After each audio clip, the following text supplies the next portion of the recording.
صرف 2 گھنٹے کی جنگ کے بعد محمد شاہ رنگیلا کے لشکر کو شکست ہوئی۔ اس جنگ میں 20,000 ہندوستانی لشکری مارے گئے۔ محمد شاہ کی بدقسمتی کہ اس جنگ میں اسے شکست کچھ عوامل کی وجہ سے ہوئی، گو اس کی مدد کے لیے نظام الملک اور اودھ سے برہان الملک پہنچ گیا تھا۔ سب سے پہلے برہان الملک نے غداری کی اور وہ اپنے لشکر کے ساتھ محمد شاہ کے خلاف نادر شاہ سے جا ملا۔ شکست کی دوسری وجہ یہ ہوئی کہ ان دنوں محمد شاہ کا وزیر خانے دورہ تھا، وہ ایک طرح سے امیر الامراء اور سپہ سالار بھی تھا، گو اس نے ڈٹ کر نادر شاہ کے لشکر کا مقابلہ کیا، لیکن محمد شاہ کی بدقسمتی کہ اس جنگ کے دوران خانے دورہ بری طرح زخمی ہوا اور اگلے روز وہ زخموں کی تاب نہ لا کر چل بسا، جس کی وجہ سے محمد شاہ کے لشکر کو پسپائی اختیار کرنا پڑی تھی۔ محمد شاہ اس وقت اپنے لشکر کے اندر موجود تھا، اس کا پڑاؤ ایک طرح سے نادر شاہ کے محاصرے میں تھا۔ اس کے علاوہ جنگ کی وجہ سے محمد شاہ کے لشکر میں خوراک کی قلت بھی پیدا ہونا شروع ہو گئی تھی۔ دوسری طرف اودھ کا والی برہان الملک جو نادر شاہ سے مل گیا تھا، اسے خبر ہو گئی تھی کہ جنگ کے دوران خانے دورہ بری طرح زخمی ہوا تھا اور وہ فوت ہو چکا ہے، لہٰذا اس نے خود بخود ہی اپنے لیے امیر الامراء کا عہدہ حاصل کر لیا تھا اور وہ نادر شاہ کے لشکر میں رہتے ہوئے امیر الامراء کہلانے لگا تھا۔ اس موقع پر برہان الملک نے ایک اور کارروائی شروع کی۔ خود ہی امیر الامراء کا لقب حاصل کرنے کے بعد اس نے نادر شاہ سے درخواست کی کہ وہ اپنا لشکر لے کر ہندوستان سے چلا جائے، محمد شاہ کو دہلی کے تخت پر رہنے دے اور اس کے عوض 2 کروڑ روپے بطور ہرجانہ وصول کر لے۔ دوسری طرف محمد شاہ نے جب دیکھا کہ شکست تو اسے ہو چکی ہے اور وہ کوئی دوسرا محاذ کھول کر نادر شاہ کو پسپا نہیں کر سکتا، لہٰذا اس نے نادر شاہ سے رحم کی اپیل کرنے کا فیصلہ کر لیا۔ اس مقصد کے لیے محمد شاہ نے نظام الملک کا انتخاب کیا اور اسے نادر شاہ کی طرف بھجوایا تاکہ نادر شاہ کے ساتھ مل کر وہ صلح صفائی کی گفتگو کرے۔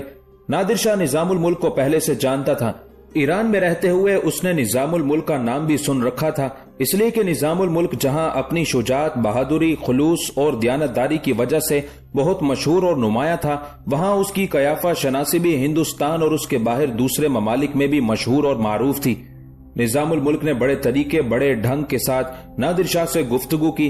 اس کی گفتگو سے نادر شاہ بے حد متاثر ہوا۔ اس طرح نظام الملک اور نادر شاہ کے درمیان گفتگو کامیاب رہی اور جو مقصد محمد شاہ حاصل کرنا چاہتا تھا نظام الملک کی مدد سے وہ پورا ہوا۔ نظام الملک کی اس کارروائی سے محمد شاہ بڑا خوش ہوا اور اسے اس نے امیر الامراء کا منصب عطا کر دیا تھا۔ اب ایک بار پھر ایک طرح سے نظام الملک ہندوستان کا وزیر بن گیا تھا۔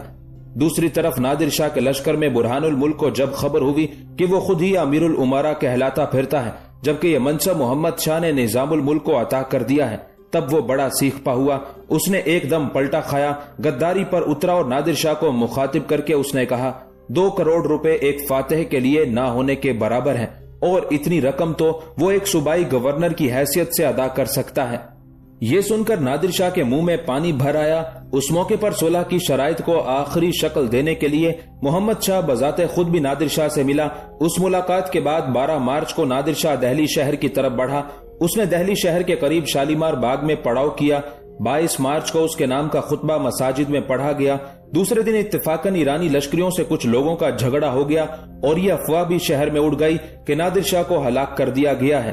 مقامی لوگوں نے یہ سن کر ایرانی لشکریوں پر حملے شروع کر دیے۔ جب یہ اطلاع نادر شاہ کو ملی تو اس نے اپنے لشکریوں کو دفاع کی اجازت دے دی۔ اسی اثنا میں 2 مغل افسر اس غلط فہمی کے تحت کہ نادر شاہ مر چکا ہے حرکت میں آئے اور انہوں نے 2 ایرانی سالاروں کو ہلاک کر دیا۔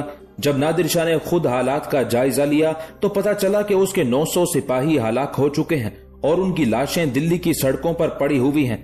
ایرانیوں کے لشکر کا جائزہ لینے کے لیے وہ سنہری مسجد پہنچا تو کچھ لوگوں نے گھروں کی چھتوں سے اس پر سنگ باری کی۔ ایک آتشی گولہ بھی پھینکا گیا جس سے نادر شاہ کا ایک سالار اس کے سامنے ہلاک ہو گیا۔ یہ حالات دیکھ کر نادر شاہ کے صبر کا یارہ نہ رہا اور اس نے شہر کے اندر قتل عام کا حکم دے دیا۔ یہ قتل عام صبح 8 بجے سے شام ڈھلے تک جاری رہا۔ کم از کم 30,000 افراد قتل کیے گئے۔ بعض مورخین کے مطابق قتل کیے جانے والوں کی تعداد 1,20,000 سے 1,50,000 تک پہنچ گئی تھی۔ کچھ مورخین ہندوستان کے لشکر کی تباہی و بربادی اور شکست کا ذمہ دار امیر الامراء خانے دورہ کو ٹھہراتے ہیں۔ ان کا کہنا ہے کہ نظام الملک کے دکن رخصت ہو جانے کے بعد اکثر بڑے بڑے عہدے ایرانی یا ہندوستانی امیروں کے ہاتھوں میں آ گئے تھے۔ لشکر کا حاکم اعلیٰ امیر الامراء خانے دورہ سپاہ گری میں جتنا لائق تھا، علم و عقل کے میدان میں اتنا کوتاہ دست ثابت ہوا۔